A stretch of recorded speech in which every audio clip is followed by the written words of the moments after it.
This is Lisa with T-24.com. I don't know what's happening. Odd Musings with Brett and Scott.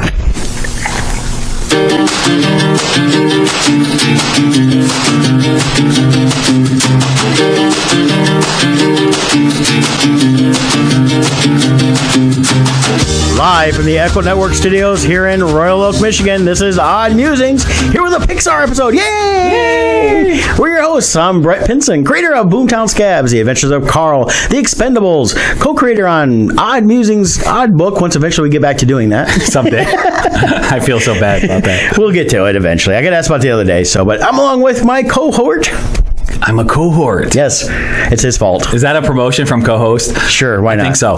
Anyways, I am Scott Zambelli, and I am artist, realtor, colorist for HB Comics on the upcoming Legion of Justice series, and I am laughing at Lisa's post. So I love Lisa Genovese from T-24, who does our T-shirts. Those watching us on the video. Just so you know, we've heard that superfan Sue McBride has her T-shirt in hand. Maybe even on today, because today is show day, so she might be wearing it. It's a good day to have it. So I think it's awesome. Did she actually post a photo wearing it? She posted a photo of receiving it. Okay. And she showed a picture that she has it. All right. And I did look online. I was out to dinner with a friend last night, and I mentioned about the T-shirts, and so I pulled up the Odd site, or the T-24 site, and you type in Odd in the search, brings it right to the Odd Musings T-shirt. You can get it as a regular adult, a lady style, or a ute. Can I get it as a weird adult? Do I have to be regular? No. Okay. But you can get a ute. A ute. What's a ute? What's a ute? I love that movie. My cousin Vinny. Yeah, it was like 27 years ago now. That's right. So we got a show in store for you. Today's main topic will be Pixar animation. Since Incredibles 2 is coming out, we're going to be talking about some fun stuff about the history of Pixar, some of their movies, and even an awesome fan theory that's out there that is pretty well thought out. I think we're going to have fun with that one. It's and it's not perfect. I mean, the guy actually wrote a book in 2015. I'll get his name in that later. Here it is, John Negroni, and it's called The Pixar Theory. You can get the Kindle version on Amazon. Nice. I did the sample, and I'm actually thinking I might download the whole book and actually read it, because it just I love that stuff. It sounds like fun. Yeah. And he's done a lot of work, and I don't know if he's updating it with some of the new movies, but a lot of the stuff coming out right now from Pixar ties in. He actually did update online for the Coco, because it's in the timeline. Right. Very cool. But Incredibles 2 takes place right after Incredibles 1, so we know where that's going to fit at in the timeline. Very cool. Things like that. So we're going to have some fun with that. Yeah. Janice ordered her T-shirt. She got it with the there's a Father's Day sale going on, so check it out. You might be able to take advantage of that. Yeah, just make sure you tell them Odd Music sent you. Yes. And get that. So if Lisa wants to post a code for Dad's Day sale and when it's going on, we're happy to have that on the thread here and talk about that. But Janice is our other super fan, one of our very first fans, because she was a fan of yours. Yeah, and she's a super fan in the sense that I think she actually does wear a cape. Well, she does have a cape. She does have a Star Wars-esque dress that she has. Actually, I've had the privilege of being over there, and she has some awesome Star Wars collectibles too. So. She is a uber Star Wars fan. Yes, not Uber as in driving around picking up people, but so. We each had busy weekends. What did you do this weekend, Brett? I had a great weekend. For the first weekend in a while, I didn't have a Comic-Con to go to, and I didn't work. Instead, you gave yourself fun time. I did. And Kevin Miner... Who authorized this? That would be Mom. Okay. I asked permission. Mommy, can I go have fun this weekend? She said, fine. Just make sure your bills are paid. That's right. So I got a message back a few months back from our good buddy Kevin Miner. Yes. And he said, hey, do you want to go see Primus? It's going to be Sophie's first concert, and that's his oldest stepdaughter. Yep. And she's 13, going on 14. Can't believe that. I know. They grow so fast. She was telling me about when she was 14, she could get a job. I was like, oh, okay. I said, I wish all 14-year-olds thought that way, but hey. So they drove up from Indiana. We went to Freedom Hill and saw Primus, a group called Juju, and it's like 3 J's, 3 U's, 3 J's, 3 U's, open. The music was good. The lyrics, whatever he was singing didn't match the music, but they had a really good sound of that. But then you had But then we had Mastodon. What an awesome Mastodon. And they were awesome. Yeah. They were fantastic. In fact, I actually enjoyed them more than Primus. Did you? I wasn't there, but I got to see the clips that Kevin posted, and they did sound great. Oh yeah, they were wonderful in terms of everything they did. I like the fact that they have three of the main guys. Really, they change up the singing quite a bit, and the other guy he has a mic there and he does a little bit there, but he doesn't do a lot of the leads. But great show. The drummer's originally from Detroit, so of course he had to give shout outs afterwards and all that. And it was really good. I mean, it seems like everybody shows up anymore has a Detroit connection. From this guy lives here or used to live here, and his second cousin's college roommate. But they were great. Primus was awesome. Their latest album is another concept album, and it was fun. I ended up buying the hardcover children's book that it's actually based on, which is about these goblins that like to steal color, and they show up at this Rainbow Valley, and you'll have to get the book and the CD to find out how it ends. All right, but it was pretty cool. It was they did some of their obscure stuff. I hadn't listened to them in many years, and so I was way out of touch with Primus. They've been around for 30 years or whatever. But one of the early songs I remember was from Bill and Ted's Bogus Journey, and I think it's called like Say a Baby or something like that. But they played that as the encore. Yeah. So that was pretty cool. Of course, everybody went nuts, the hardcore fans. But it was a great time. And then we went back to the house. They crashed at the house and had breakfast with them. And before they took off, and then Mom and I went and saw Wicked down in Toledo. Love that musical. We've seen it. Mom's seen it 6 times now. I've seen it 5. What's funny is I'm originally from Massachusetts, and the word wicked is like a word used every 4th word in a sentence. Everything is wicked awesome or wicked cool or wicked whatever. So every time I hear the play Wicked, and of course, from I the expect first to be Incredibles, New England. Of course, from the Incredibles, the kid was on the thing when he sees somebody, he goes, "That was totally wicked." Yeah, he was probably born in Massachusetts. That's probably where they're at. They never really say where they're at exactly. Yeah. So I assume they got to be in like a New England, Boston area or something like that. Right. So, but very cool. Yeah, and so you saw Wicked again. This is how many times now for you? For me, 5. Mom, 6. All right. And the nice thing about seeing it every time is, I mean, we've seen some better, we've seen some worse productions, but we enjoy every one. Definitely see it felt a little different in a couple things here and there, but the gals that were singing, we had the understudy for Elphaba. She's actually the stand-in on when they're doing like the 2 shows a day. It's an exhausting part because she's in the entire play pretty much. So they have them do like that, and then the main person will do the primetime show. Oh, okay. And that stuff. So and she was great. She was just fantastic. The gal that played Glinda/Galinda, and if you see the play, you understand that. She was fantastic as well. Great sounding voices. I mean, they're all professionals. They've all done stuff. A lot of them were understudies from previous national tours or had done some stuff on Broadway. The madam, I always forget the name of the character. She's kind of the teacher from the school, like the headmistress. Pretty sure she's the one we've seen the last couple times because I mentioned she's been on the national tour since like 2010. Now, Wicked is a play. Mm-hmm. They released that as a novel too, didn't they? It was first a novel. The guy, it was first a novel. Yeah, I forget the guy's name, but he wrote a series of novels based on the Witches of Oz, and it's basically once Wizard of Oz became public domain, he took the concept and re-envisioned it from like the point billion people have done right, and re-envisioned it from the point of view of the witches. The Wicked Witch of the West was the first one, and told basically the story of the Wizard of Oz from her point of view and how she came about, how it tied into the story, and how she became wicked. See, I have my own Wizard of Oz story too, but I'm not a writer. But it just popped in my head. We have a world famous writer here in the studio, yes. Dominic. Yes. Maybe I'll hire Dominic to do my Wizard of Oz story. There's another Dominic here. But I don't know. He either writes wrestling or hockey or I have a horror sports stuff of and I don't know. Your Wizard of Oz might end up being like all Doors lyrics. Well, mine's a horror version, so it might actually be right up his alley. But what is the Wizard of Mojo? There you go. What? I get 10%. Share with us what the exciting announcement is that you made yesterday on your show. Oh yes. So I was hired to write the Roddy Piper comic book. I'm really excited, and our friend Eric Hodson is illustrating it. And this is his wife that is managing Piper's wife. Yeah. Yes. Yes. Yeah, not Eric's wife. Right. Not Margaret. Yeah, it was Kitty. Kitty's her name. Yeah. Kitty Toombs. And hired us out to And this a little is superhero story. And this is being done under the Mess Bucket Comics brand, isn't correct. it? Yep. That's we're the awesome. Publisher. Now, is this like going to be individual issues or going to be like a graphic novel? We're still figuring that out. I'm always pushing for a graphic novel because I personally think that'd be the way to go. right. I think you'd be able to get it out there faster, as well as in terms of getting more groups. If you buy one issue, you got to wait for the second one, and it could wane. Get the full story out there and be done. But I'm definitely excited to see what you do with this. Yeah, Very thanks. cool. Yeah, so am I. It should be cool. I mean, the couple times we've seen Roddy over the years at the shows before he passed, he was always an awesome guy. Oh, he really is. And he did a ton for charity. He could play a heel, but he was a really nice guy. Well, and even everyone knows his performance in They Live. They Live. Obey was popping in my head. They Live.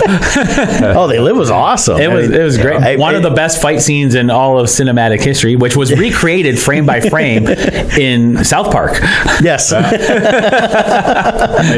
Roddy's one of a handful of wrestlers that was relevant for like 3 decades, maybe even longer. Oh yeah, he came out, hit it big in the early '80s, and never really went down in popularity. Right. I mean, to the point to this day, I still see people at the shows wearing the Hot Rod T-shirts, wearing the kilts, and everything else. So. Flair and Piper were tag champs in WWE like 4 years ago. Wow. Yeah, and they still haven't created anything to rival Piper's Pit. No, I loved watching Piper's Pit. See, I used to watch the wrestling in the '80s. I got out of it. Really, a lot of these guys kind of left for a while, and I got out of it. But Piper's Pit was awesome. It was, yeah. So, well, congratulations. I know this is a really exciting thing, and for those who want to check out Mess Bucket Comics, go on Facebook, look up Mess Bucket Comics. I think Jar Jar Binks is your profile pic, and that goes back to a long-standing joke when you were, what was it? That was in Phoenix Comic Con. They called you up as Mesa Bucket Comics. Misa. Mesa Bucket. There you go. And it sounds like Jar Jar. If Jar Jar like screwed up the name of my company, I'm going with that. That's right. So look up Mess Bucket Comics because you can stay posted on his new Roddy Piper, the progress of that comic book. But also he has Donnybrook, a NHL or a hockey themed comic book, as well as Arcane: The Awakening. Yes. Did I say that right? No, the Arcane Awakening, right? I can never get it right. Yeah. Now, is that story complete? The Arcane Awakening? No. Yeah. Okay. Well, you set it up as a okay. So the first 3 is the story arc. Okay, but there's more to come. Yeah. I have them and I still haven't read them. But oh. Well, hey, at least I bought them from him. True. He's never bought my books. Yes, I did. No, you didn't. Did you? Got them at home. Yeah. Okay. Well, I don't remember that. He must have bought them from Mom. Hometown. Do you? Yeah. Oh, okay. So very cool. You Well, didn't buy the Expendables. So. I gotta get that. all right. Now we had enough Dominic Enough airtime. of me. Go back to your hole. That's good for like 3 weeks now. Back to Pokemon to you. Well, you finally also saw Deadpool this past week. I got to actually made it out to the movies twice this week. So I saw Solo for my 5th viewing, which it was still just as enjoyable. I'm really enjoying it. It's a solid movie. And like I mentioned to you off air, everyone's talking about the different performances by Donald Glover, and I can never get his name right, the new Solo kid. Right. But the real unsung hero in Solo, and what makes it so good, is Chewie. Yes. The actor who plays Chewie now, and I can't say his name, so I'm not going to hack it up. He's from Finland. He's an amazing guy, but he nails the role. If you've watched any of this stuff behind the scenes from The Force Awakens, even Last Jedi, he's the one that Peter Mayhew was training to take over the role. I love that they treat it almost like an apprenticeship, where he got to work with Peter side by side and learn the mannerisms, because Peter has some unique movements that makes him Chewie. Yeah. It's not that Peter's acting as Chewie. Peter is acting as Peter with the way his head moves and his body language. And the new Chewie, he learned all those mannerisms. And when you're watching Solo, it is Chewie. It was spot on. Yeah, it really It's was. not even just the costume. I mean, the costume, of course, is going to be that way, but it's the fact that he got the mannerisms down, the walk, Everything. The head shot, the way he does the head, the laugh. Yeah, That's when they're the key. Sitting on the fire and he's laughing, and it was just perfect. Like what a lot of people don't realize is in Empire Strikes Back, Peter actually got sick filming, and they had to do a bunch of scenes with a stand-in actor. And when they were reviewing the footage later on, they realized you could actually tell it wasn't Chewie because the mannerisms weren't right. So they ended up reshooting all those scenes again once Peter was better.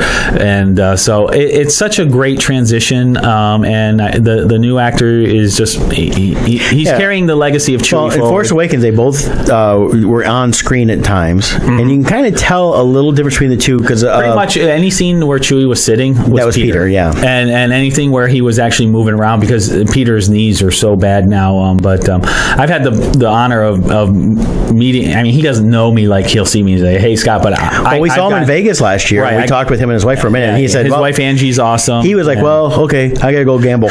Yeah, but he's always so pleasant. He allowed me to take a selfie with him once, so that was cool. But he's such an awesome guy, and it's good to see that the legacy will carry forward properly. So let's do a quick sound check here. I've had the honor. Sound is still working on my end. I'm putting the website again so people can listen to just the audio side at oddmusings.com. Yep, sound is still working over here, but I guess I can't tell Dave that if his sound's not working. Sorry, Dave. Go to oddmusings.com. I can't sign. I'm sorry. Dave is not making fun of deaf people. I'm just waving. Or you're casting a spell. I don't know which. Ooh, well, it could be, Yeah, Dave Moran. He's a good friend of mine since high school. Good guy.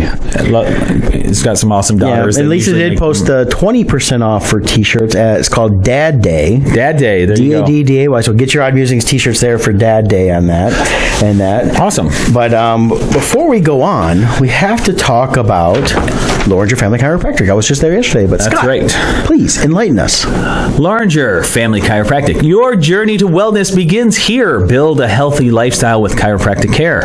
At Loringer Family Chiropractic Center, they take great pride in providing the finest chiropractic care to each and every patient. Loringer Family Chiropractic offers on-site digital x-rays, massage therapy, orthotics by foot levelers, young living essential oils, aromatherapy, full line of vitamins, and a family-oriented environment. Call them today at 734-697-4244 or visit LoringerFamilyChiropractic.com, or even better, just go to oddmusings.com to our sponsors page and click on their logo there. It'll take you right to their website. And I know for myself, my daughter has, we used them for quite a period of time there to help her out. They do amazing work, and Brett, you're a regular there for quite some time. I was there yesterday, got adjusted, and, especially after a hard week of working, shifting, doing, even over the weekend with doing the concert, stuff like that. I mean, you're on your feet the whole time. Things get moved and stuff like that. So it really just helps get me back on track. Helps out with migraines I seem to get all the time too. Helps get those kind of not coming around as often. Right. And so they'll work on you and get your body functioning. It's chiropractic care is so essential. Yep. We say it all the time. We're going to eventually get your spine controls so many functions in your body, and we're going to get Dr. Corinne to come on. I know they've had a lot going on, so it's just a matter of figuring that out time wise. Yeah. And I'll talk to her shortly again and see if we can't get that scheduled, because I'd love to spend an hour talking about actually getting in depth on what chiropractic is. Right. Kind of more of an informational show at that point, so it'll be a lot of fun on that. So check them out. Support us. Support our show by supporting our sponsors. Check out Loringer Family Chiropractic. You won't regret it. Yep. Now, before we move on to Pixar, there's one other topic real quick. Yes. I also saw Deadpool 2 this weekend, and I have some irresponsible speculation I got to get out there since I teased it and finagled all of you to tune in today. And yes, there'll be spoilers, guys, but it's been a few weeks out now, so if you haven't seen it, I'm sorry, but we're going to still talk about it. We'll have some spoilers here. We're not going to turn this into a Deadpool review because we want to get on to Pixar. Yep. But I really enjoyed Deadpool 2. I didn't realize how much I was going to enjoy it. I knew it'd be fun, but I walked out of there, and it's like right up there with the first one. It's one of the better, in terms of how sequels go, an actual sequel. I think as far as like raunchiness goes, I think Deadpool 1 was more extreme. Well, yeah, I mean, just the first 20 and minutes. The Valentine's episode. The first 20 minutes of him and his girlfriend. That was the entire year. Yeah. but I really enjoyed it a lot. I think I still enjoyed Deadpool 1 more, but it's close. It's very close between. What I really loved about Deadpool 2 was we got the Juggernaut character we always wanted. They finally got the Juggernaut right. Yeah. I mean, Vinnie Jones. He did a great job as Juggernaut, but it was a little too real world. Juggernaut's supposed to be over the top huge. Yeah. And they got that here. Yeah, he's got to be at least 14, 15 feet tall. I mean, he's big like the Hulk in terms of and that's what he's supposed to be, because he can take on the Hulk. And, yes.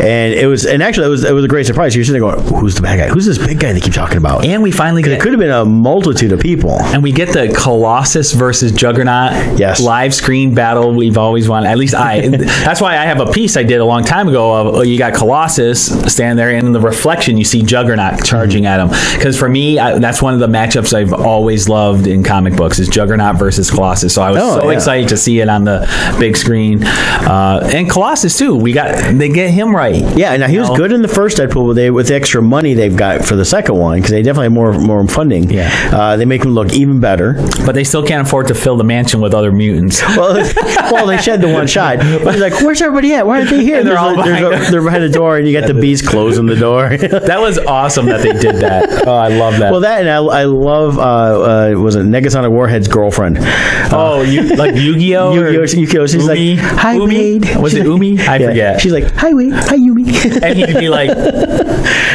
doing like these funny greetings, sir. So that was great. Yeah. Oh, hello, Deidre. Thanks for joining us. Sorry I didn't greet you right away. But yeah, I love because even a couple times it's like also he'd walk away and come back and goes, hi, Yumi. She goes, hi, Wade. and it's always this. When it happens, you're like in the moment, and also you just like get taken out of it and like you laugh and can't praise Josh Brolin enough for his take on Cable. That was so good. So much was done right in this film. Well, they even addressed like a lot of stuff as they're going through it, as they're making fun of certain things within the Marvel and DC universes, and real world, and stuff like that. Because Deadpool breaks the fourth wall. He's talking to the audience all the time, right? So. But what's great is usually for me, movies when they break the fourth wall, the problem is when they break the fourth wall, they break the flow too. But with Deadpool, the way he breaks the fourth wall, it keeps the flow going still. It's not like a pause, like where the world stops, then they look and he talks, and then everything resumes. Yeah, it's in the flow of the conversation. Well, and a lot of times it's even just voiceover. He's not talking direct. You don't see him talking. It's just a voiceover. Right. So and that helps too. I love the inclusion of Hugh Jackman and Wolverine. Even at the beginning, he's like, "Oh, he's riding my coattails." Yeah. So all that was great. Yeah. Well, I love that. I want that little statue where it's got Wolverine on the. He's all pale. Like, so that was all well done. But on to my irresponsible speculation. Yes. So here's my speculation. In this movie, Cable travels with a time traveling device, and it fits over the hand, and it's got this round dial. Yeah. Right. And at the end of the movie, we see Deadpool hijacks it and somehow gets it to power back up. I'm guessing she used her power to power it up. She fixed it. She actually fixed it. But I thought the problem was it was out of fuel. Well, I think he only had enough fuel for. Yeah, I think she did something to it to allow it to be able to recharge. So, however it was, she got it working again, and Deadpool uses this to travel all through time and crosses over into the real world to kill Ryan Reynolds, so he doesn't make Green Lantern. You're welcome, Canada. He fixes the timelines, is what he does. Yeah, actually, he fixed the timeline within the X-Men movies, right? For the original ones, not the current ones they're doing that are prequels to the original trilogy X-Men, right? So killed the bad Deadpool. So when you see the behind-the-scenes photos from the Avengers 4 movie that they're making right now, some of the characters, Captain America, Ant-Man, and someone else, Iron Man, they have this device on their hand for shooting. Now, it might just be CGI for something else. It might be for the Pym particles so they can shrink down. We don't know. But I just find it interesting. It's the same style that what Cable of the thing Deadpool's using. Right. So here's my theory. If Marvel can make the deal finalize with Sony, 20th Century Fox. I mean Fox, yes, thank you. If they can finalize that deal, they can use Deadpool to be the one that connects the two universes without having to reboot all those characters. Right. They could use the same actors and everything, and it would explain how the crossover occurs. Yes. Because Deadpool is running around the universe right now with this time device. And then we can actually get maybe an Avengers versus X-Men. Yes. Throw some extra X-Men into a Deadpool 3. And it still keeps my hope alive to have Hugh Jackman as Wolverine in the MCU, or MCU, whatever it is. Yes. So there you have it. That's my irresponsible speculation of the day. Deadpool will be the key to unifying the Fox and Marvel universe. So now y'all have to go see Deadpool again. If you haven't already seen it, go see it first time. But yes, that and way if you did see it, well, then you shouldn't have been listening because now you got spoilers. Yeah, well, not too bad. All right, so there you go. It was an awesome movie. I feel better now that I got that out. Hey, you called me like 2 seconds after you walked out of the theater. It's like, I'm like, oh my god. He was calling me as he's walking. I hear him walking, and it's like, I'm in the car, I get in the car, ding, ding, ding, I'm driving like huffing and puffing. I'm like, oh, out of breath. He goes, that was so awesome. That was so awesome. But speaking of awesome, Bridget works over at International Minute Press with her husband Joe. Yes. Bridget's awesome. Joe's okay. Joe's awesome too. We love Joe too. Yeah, well, it's because he did a favor for me, so that's pretty good. No, we love Joe. We always love Joe. I had to pick on Joe, but we like Joe, yes. They do amazing work. Yes, they do. So I'm going to talk about them real quick because International Minute Press in Plymouth, Michigan, they print, promote, and design you. They are artist-owned and operated. Joe and his team understand what it takes for emerging and established artists to get noticed. From ash cans, which he did a ash can for me for a giveaway because I'm giving a speech today to 5th graders, as well as ash cans is industry lingo for a mini comic, as I like to call it. Comic. So it's not basically actual half size. I'm not sure why they call it ash cans. I'm sure there's a reason, and I don't care. They probably kept them next to them or something. Like they were small enough to keep next to it or something. Yeah, pretty much. They were just small ones. And when I first started doing Carl, that's what we did as an ash can. So they printed up issue 3 for me as a giveaway, and they're awesome machines. They have great quality colors and that stuff too. So that's why I had them do it. And of course, besides ash cans, do rack cards, posters, banners, and Comic-Con booth materials, as well as anything you need for a regular business outside of the art community. They can do it all. IMP of Plymouth has the tools to help you stand out. Contact them today for a competitive pricing quote at 734-414-6203. You can visit them online at myprinter.intlminutepress.com. We do have a link at the sponsors page, just like Loringer's. But if you want to drive there, they're at 1058 South Main Street in Plymouth, Michigan, but they do ship anywhere in the country. Don't forget to mention Odd Musings, and you'll receive 20% off your order, except for any special promotions they have going on. There you go. All right, let's get into this. We've got some Pixar. Is there like theme music for Pixar? It's got the things like yes, which is the Luxor Jr. Yes, the little lamp. Yeah, that's Luxor Jr. Which was their first animated sequence, I believe. It was one of their first ones. Yeah. That, and they had the Tin Toy one was one of the early shorts they did, because they started doing shorts in the late 80s.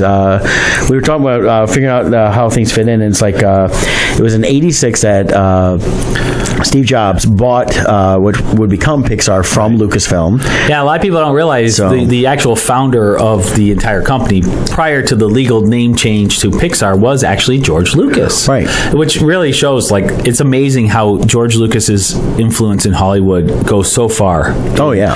When you go, things like the sound effects, special effects. Look how many movies are mixed at Skywalker Sound. Right. So it's just amazing that this is once again something else that was started in 1979 by George Lucas. Yep. 1986 sold to Steve Jobs, which he held on to it until May of 2006 when he sold it to Disney. But then he became, because he was a majority holder, he had owned 50.1% of the Pixar stock, so he had controlling interest. He sold it to Disney and then became the largest individual holder of Disney stock, owning 7% of the Disney stock out there.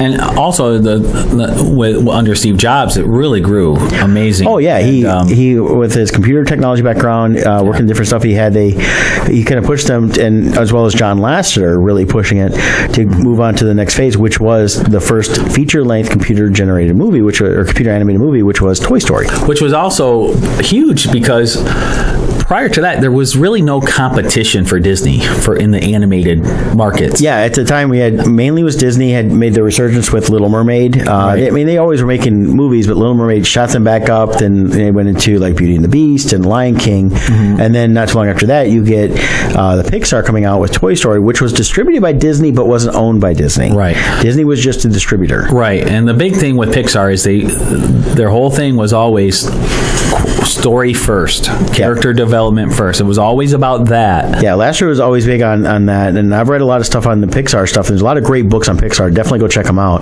But it's like when they first started off, they were trying to teach these computer guys how to animate, so they actually brought in actual animators. Right. And now they really have a lot more actual animators that are into the computer side. Well, even like they're really ahead in the industry as far as like they got their RenderMan software that is theirs that they've made open domain, I think. It's available for anybody to use. I think you have to pay a license fee for certain things. I shouldn't say open domain. That's the wrong word. It is available for anybody to use. I think for anything commercial-wise, you do have to pay the licensing fee. Right. But anybody can get that because it's one of the better rendering softwares out there. It's amazing. And it's really amazing how far they've gone when you look at... I love watching the behind-the-scenes videos. Like even like Monsters, Inc. was really revolutionary at the time. And you look at how they animate every hair on Sully was individually animated. Yeah, it was all designed to be moved. And because within a computer, they develop like almost like real-world elements that as they're going on, those other elements know how to react to it. So well, now they do. Yeah. But back then, they had to actually go in. Yeah, back then they were getting started. And then I can imagine doing that with that many hairs. Sully's a fully... I think they still had some stuff where they were able to do a few, and they were able to get the computer to kind of fill it in. They have a lot of in-between stuff on that. But each hair was individually But they were really big on creating the basically hair stuff like that. It's like even other movies that came out later, the Final Fantasy movie that came out. That was that one actually... that wasn't Pixar, though. No, it wasn't Pixar, but they took a lot of what Pixar had been doing with hair in terms of the animation, make it more real. And you notice that from the Pixar, I think a lot of times they do the shorts, it's to try out these new technologies that will eventually be in the next movies. Right. And that, so we see, it's like even the one with the birds on the beach, and that there was a lot of really cool elements in there that made it look so real, and then you start seeing movies after that incorporating those elements. Yeah, I definitely recommend going on YouTube or something and look up Pixar shorts, because their short films are like, they have one, it's like a Western type feel with a cowboy, an old cowboy, and he finds this thing and it makes him remember back to his youth, and it's so powerful, and there's zero dialogue in the whole thing. But it's just like this 10-minute movie, zero dialogue, but really powerful. Yeah, I think it's Paperman is my favorite. The guy flies an airplane. He sees a girl, a pretty girl, and he wants to meet her, and he throws a paper airplane at her and pokes out her eye. No. Oh, okay. It was actually a really good one. So God always has to go to the wrong extreme. I didn't see Paperman, so I'll have to look that one up. And that was a good one. But yeah, all the shorts are good. I like the one with the old man playing chess against himself. That was one of the earlier ones. So okay, that was a good one too. But yeah, they got them all on DVD too, and they usually come with the movies they were associated with. But again, we're talking about Pixar because of the Incredibles coming out after 14 years, and all the reviews seem to be good. I'm not reading in depth, but just getting the gist of everybody's really enjoying it. Well worth the wait. It's hard to believe it's been 14 years though. It doesn't feel like it. I know. But it's funny because when Incredibles came out, if they had said, coming in 14 years from now, Incredibles 2, we would all been going, what? That's so long. Well, and it was one of those things where right away, people were like, we need a sequel. And Brad Bird has control over the story on this and creating stories. And he said, I want to do Ratatouille. So he did Ratatouille. Then he went on to do a couple of things. He directed the Tomorrowland, which is live action with George Clooney in that. So, and then he finally came back to The Incredibles. Regarding the short you like with the old man playing the chess, Jenna said it's called Jerry's Game. That's right. Jerry with the G. I think it's Gerald's Game, so I'll correct her on that. Uh-oh. We're going to have a showdown. Yeah. So, but I don't know. It's all good. But we started talking about, it's like, okay, let's talk a little Incredibles, and then Scott's like, well, we should talk about the Pixar Theory timeline. Oh, yeah. The theory is really cool. If you guys don't know, there's a theory out there that unifies the whole universe, and Brett's going to go through this timeline Now, keep in mind, John Negroni, he wrote a book called Pixar Theory, but he did this after doing some blogs online, and he saw a video on cracked.com, which was a parody saying that all the Pixar stuff was interlinked. So he took a little step further. And like a true fan nerd, he said, wait, I can make this happen. He went through research. I mean, the book is over 100-something pages that you can read. So he really went into this. But you can look online at John, JONNEGRONI.com. That's his website. Has the full theory on there. I think the book has more stuff in it in terms of Easter eggs and things like that to really get in depth. But I'm going to kind of look at the Pixar theory timeline he has on here. And it's in 2 parts. So I'm not going to cover all the movies right away because they all tie in different ways. But of course, the very first movie it's going to start is The Good Dinosaur. I mean, it starts at 65 million years. And the theory with this is because the meteor missed the Earth, it allowed the dinosaurs and animals in that to become more intelligent, start talking, and also kind of change the way, had a unique effect on the humans that they have in their environment. So it changed some of that stuff on that in terms of allowing things to happen. And actually, as you go through this timeline, it gives us a good list of checking off. We can talk about the movies as you go. Right.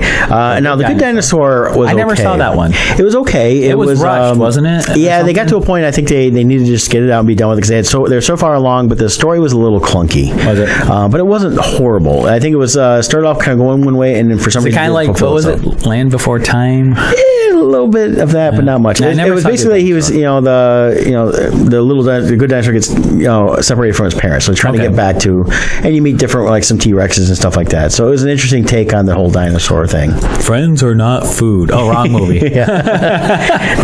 Basically had, I think, some of that elements, but and then so we went from Good Dinosaurs, that's 65 million years, right? And, then it jumps up to the 10th century for Brave. So there's a lot of time in there that they could actually fill in with other movies Brave, down the road. So I really enjoyed that movie, and I was shocked to see it on this list because I always thought Brave was a Disney movie. It's a Pixar. It's a Pixar. Part of this, now Merida is a Disney princess, but that's because Brave was made after the merger. So she's officially a Disney princess. So because it is actually owned by Disney, even though Pixar still runs semi-autonomously. Janice comes in with a correction for you. It's Jerry's Game? It's Jerry's Game. I want to say Gerald. He's an old man. We should give him respect. So Brad's going to formally write a letter to Pixar asking them to change the name to Gerald's Game. That's fine. See, we're just trying to get you all to interact with us more. So I'll start saying stuff wrong so you interact with us. All right, so we're in the 10th century for Brave, which takes place in Ireland. Right, and magic, this is when magic would be first introduced into this alternate universe. Okay. And it's through a mysterious witch, which we meet in the movie, and it has the power to bring inanimate objects to life, turn humans into animals, and create portals between wooden doors. It also has mysterious wisps exist as the spirits of human ancestors. And as we'll later find in the timeline, this old witch ties into a future movie. Right. Okay. Now we jump ahead 950 years to the 1950s and 60s. While they do have some technology that's kind of a little modern, really, Brad Bird has confirmed The Incredibles takes place in an alternate version of the 50s and 60s. So it ties into this alternate realm and everything else. That's why you see certain technologies, but the look of the cars and things like that is all in that 60s look for the most part. Okay, so we're now into Incredibles, and probably Incredibles 2 because they seem to take place back to back. Right, they're going to be back to back. Now, what's neat about this is you've got things like there's an alternative. Basically, it's the government's found a way to harness human energy by creating supers. They eventually die out, but the technology used to undermine them is realized through the invention of AI, artificial intelligence, and the Omnidroid, which the Omnidroid killed off most of the supers during the first Incredibles. This leads to the beginnings of By and Large, which will tie in a little bit later again too. The company By and Large. By and Large, yep. Yep, which we see in many of the movies. Right, so we have that going on there, and then again, we jump 30 years. Well, before you jump ahead, though, let's just focus on Incredibles for a second, just because it really was such a revolutionary superhero film at the time. Yes. So well done, and for me, it really filled that craving I had for a movie of that caliber for superheroes. You know, because 14 years ago, think about it, the setting of that. Marvel Studios didn't even exist yet. As far as all we had was some X-Men movies. X-Men. We had like we were on the Tobey Maguire Spider-Man. Right. There was no big hero. And really, Spider-Man and X-Men had become hits, so they were like, okay, so superhero movies can do this, and Brad Bird had this idea, but they were already in production on that when those became hits. Yeah, so it was really a well-done movie, and as I always say, it was the best Fantastic Four movie ever made, because it really used that model. And it boils down to story. I mean, Pixar made it because the story was a family story. It was. Not just, I mean, the superhero aspect of it was kind of secondary in a lot of ways. And it's not just a superficial family story. Like you get into, like, the father, for instance, was feeling irrelevant because, you know, what his calling was in life he could no longer do, and he just was going through these menial jobs and making it this day-to-day existence that left him feeling empty, and how he dealt with that. And it was really cool the way they handled all of that. Yes. So I just love that movie so much. I'm so happy Incredibles 2 is finally being made. Yeah, I can't wait to see that tomorrow night, because I see how it continues on this story and how it's all going to fit. Yeah, I'm looking forward to see where Jack goes, and even like I like the one part where the son is like, "Is she having adolescence?" She's freaking out. And you can really tell the older sibling, younger sibling rivalry that's going on. You know, younger like, "Oh, why can't I do it? They're doing it." You know. Yeah, and they even touch a little bit on Elastigirl is the more popular one now, and he's like, "She's even better than me." Yeah. Yeah. Well, and it tied into bringing her in there. It was like, okay, Mr. Incredible did some stuff. They have the Incredibles. We're going to see why they choose her exactly. But it's all marketing, because they're trying to market to bring back the supers. But what she's doing is technically illegal still. Right. So they still got to deal with that issue. So even though we saw him at the end of the first movie put on the mask to take care of the Underminer, we got to see how that plays from there in terms of how it fits in their world on that. The Underminer. So, but now we jump up to the 90s. 95, 96 is when we get Toy Story and Toy Story 2. Now, by and large, at this point, is an established company. And we see this because the battery in Buzz is a by and large battery. That's right. And I believe that was in actually Toy Story 3. But it's basically what they've done is they've gotten into the toy business, and through a plan to harvest human energy, the toys are unwitting conduits of power that feed off the raw emotions of children. So much so that they can come alive and pursue an eternal obsession with making their owners happy, even when separated. Isn't there also a theory? We'll see as we go through, but I thought older Andy ties in somewhere in the line. Yeah, I think we might see a little bit of that. I thought I remember something about. Now that might be more when he expands into actually the more theories, like in his book and longer blogs. This is just the basic timeline. Okay. So, but yeah, the Andy was supposedly tying in there too, as well as the little girl that gets all the toys at the end of Toy Story 3. That's what I was thinking of. She ties in. Andy's older in that part. Correct. He's going off to college. That's right. He's going off. I think that's the moment I was thinking of. Okay. Now, of course, when we get into 2003 and 4, this is when Finding Nemo and Dory happened. The animals have continued to develop startling intelligence parallel to humans. We see through Dory, however, that sheer exposure to humans speeds up the process, saying she grew up in captivity surrounded by humans, and as a result can read and learn other languages, like whale, as we learned in Finding Dory, that she actually does speak whale. And to take one step back, Toy Story, that was really the launching point.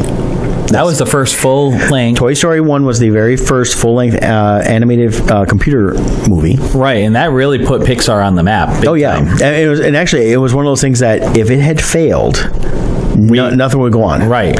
And because it was such and the thing was, it would have failed if it wasn't for the story. Yeah. You can make it look as pretty as you want. If you have a bad story, it doesn't work. But they made such a good story that drew you in. Right. And the story's great, but the casting of Tim Allen as Buzz and Tom Hanks as Woody, their personalities are so spot on for those two characters. It just works so great having those voices with that. Well, and you look at the entire cast; they've got a lot of great voice actors, or a lot of great actors that did the voices. Oh yeah, and stuff like that. John Ratzenberg, who's in every Pixar movie. He's the pig, isn't he? Yep. And then you have who's the T-Rex?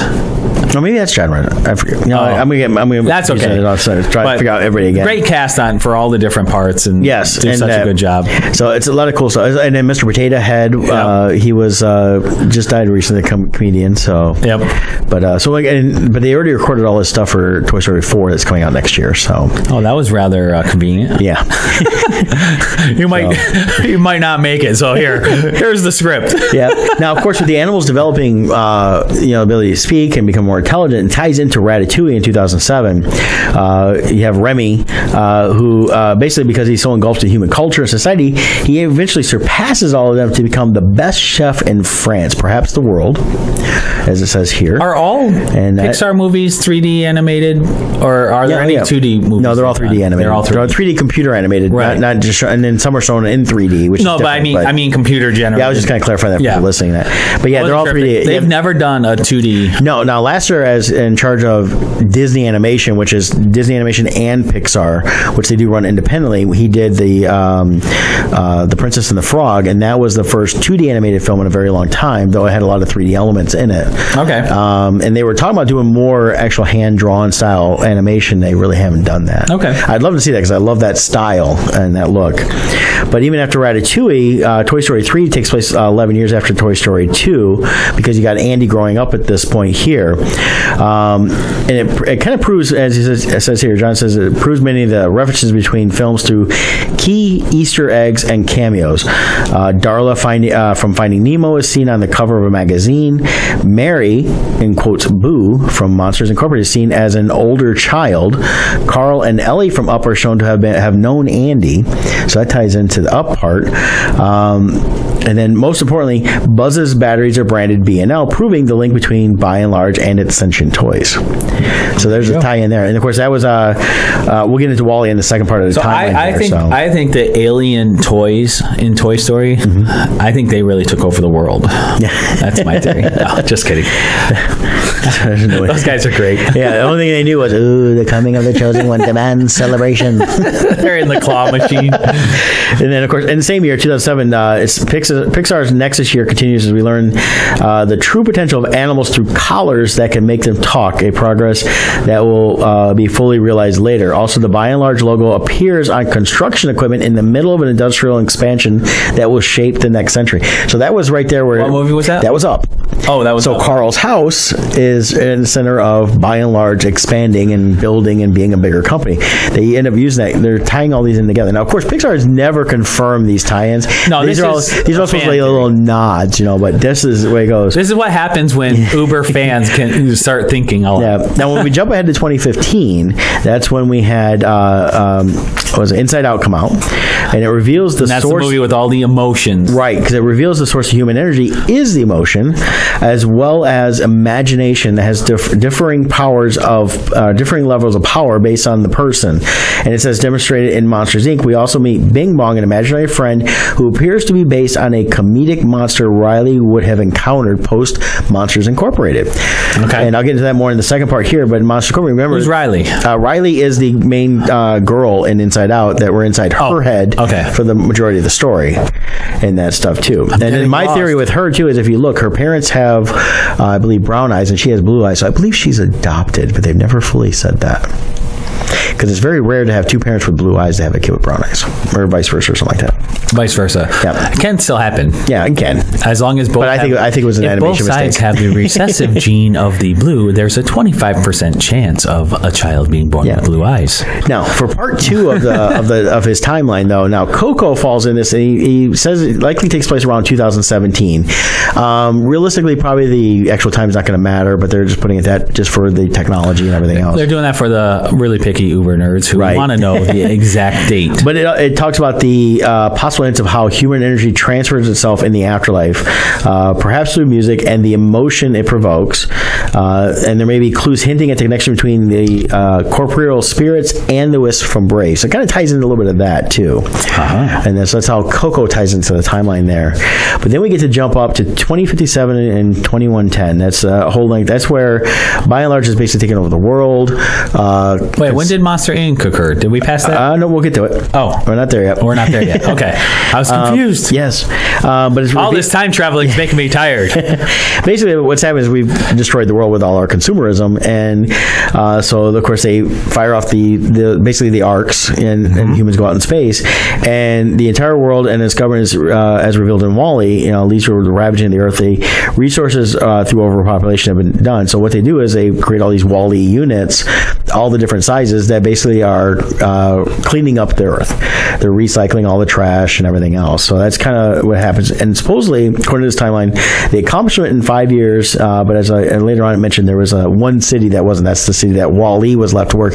But if you notice, when Wall-E's going on, he's the only one working. All the other ones have broken down. He's actually picked up parts of other similar size Wall-E's to replace his parts. Wall-E was such a fun, good movie. It's still one of my favorite Pixar. I think if I remember correct, it's a movie where it's like, okay, I'll see it. And then coming out, I'm like, wow, I like that way more than I remember when it came out, and some people were like, I don't know, because there's no talking the first, 40 minutes. Right. It's just Wall-E, and you get a little bit of stuff here and there, but if you really pay attention, it speaks volumes. Well, yeah. I mean, everything he does and everything else, it really speaks volumes. Now, it mentions here, though, let me see if it says it here about Wall-E, but basically, Wall-E, I think it was mentioned later on, it's basically he start saving things in terms of collections, and of course his favorite movie is Hello Dolly, and that's what the musical he's playing on the VHS tape, which is funny that it would still be a VHS hundreds of years in the future, but it was like an old player someone had. It was probably from a museum or something and stuff like that. Now, during the time after the cleanup, this is where Cars falls in. Cars falls in between 2110 and 2804, so it was about 700 years of the Cars world. 2804. Okay, so we're way in the future now. Yeah. Okay. So this is where Cars 2, Cars 3 goes on. It doesn't give the exact when they started to when it ends, but it's in that zone in there somewhere. And basically, the cars were kind of like the toys, and after the humans left, they basically came to life and assumed the roles that their humans had used them in. So is this to say that these emotional energies / wisps entered into the vehicles to bring life to them? They don't say that directly, but it's basically the thing is it causes how the toys came to life. It's kind of how the cars came to life. Okay, it was that similar. So it's not human souls in the car. No. It's just the energy. The energy. Okay. Created that was left over, but because there was no more humans around, and as we learned in Cars 2, fuel was kind of low too. Eventually, they did die out. And that's Cars 2 was having a fuel crisis. That was part of the talk during. They should meet up with Rick Grimes because they never run out of fuel or bullets. or bullets. So that, but I gotta get moved because we're already 10 till. Yeah, we're only and 2805 is actually when Wall-E takes place, and so by and large evacuated. And that's an actual hard number they give, isn't it? In this. The last Wall-E unit is still cleaning. That's the Wall-E we know and love. And he survived this long due to mainly being solar powered.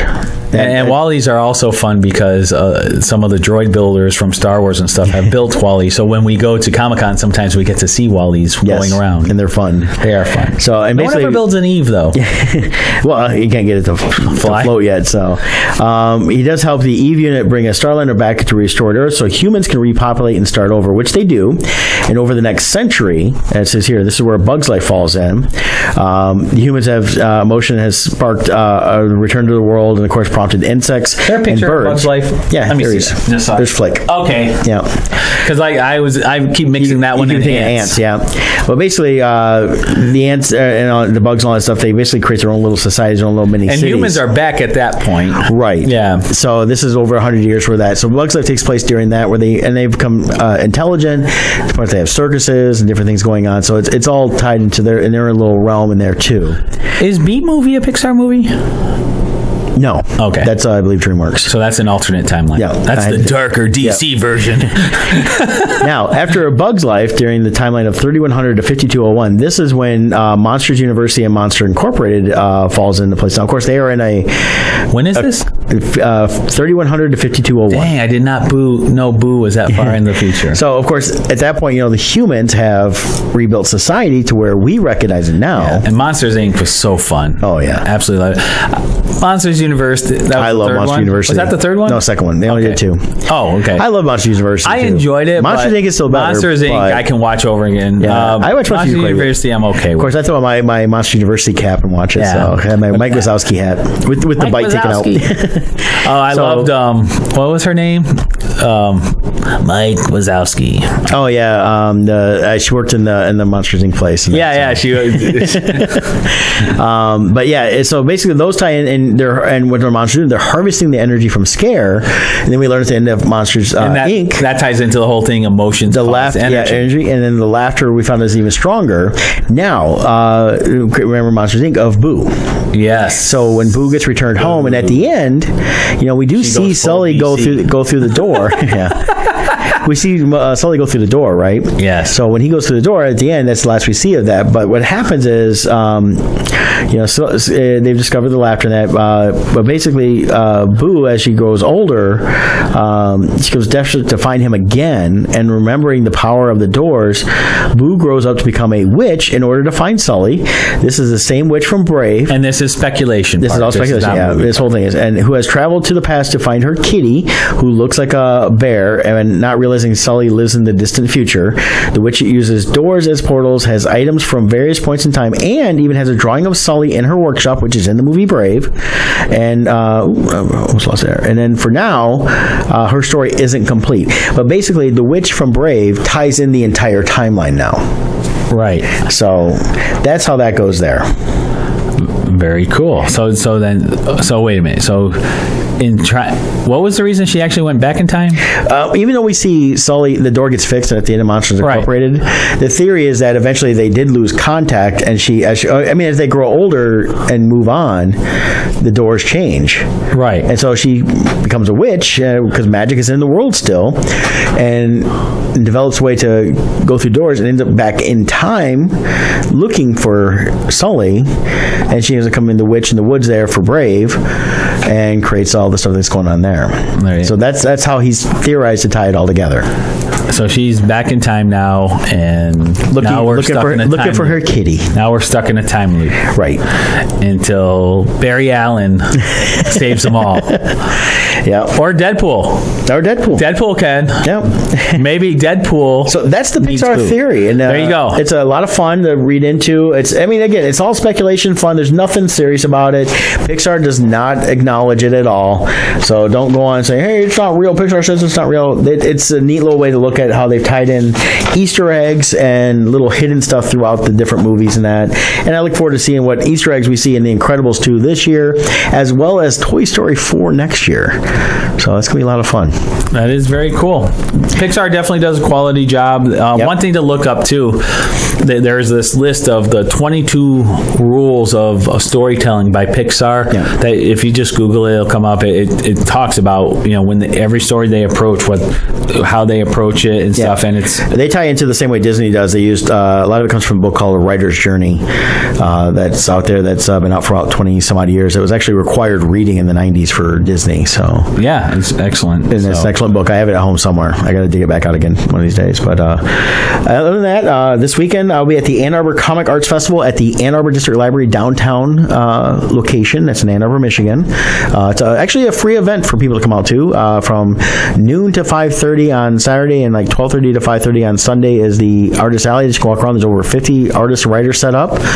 A few names like Judd Vinnick will be there, and a couple others that have done stuff. Jay Fosgate will be there, hanging out with me and Carl. Awesome. I'm going to try to at least get Carl and Bodie to meet for the first time. I tried in Motor City, but unfortunately Jay was not around, and so Bodie was hiding. So I'll try to get them out there. But it's going to be a lot of fun on that. So that's what I got on tap this weekend. What you got going on? Not much. Is just the usual stuff. But this weekend is Father's Day, so we want to wish Father's Day. Oh, Scott. thank you. Want to wish all you fathers out there happy Father's Day, and keep doing what you're doing, and hope everyone has a good time with their kids. Yeah, look for that. I'll call my dad down in Florida and wish him a happy Father's Day on Sunday morning, and talk to him for a few, and before I head out to Ann Arbor to do the Comics Fest. We're planning on Ashley coming out for breakfast, and we'll meet up with my dad and all of us together, have breakfast together. So sounds like a great time. Looking forward to that. So Dominic, you got any plans this weekend? No. Okay. And there you have it. Well, then on that note, Dominic, why don't you take us out, man? This is Lisa with T-24.com, and you've been listening to Odd Musings with Brett and Scott.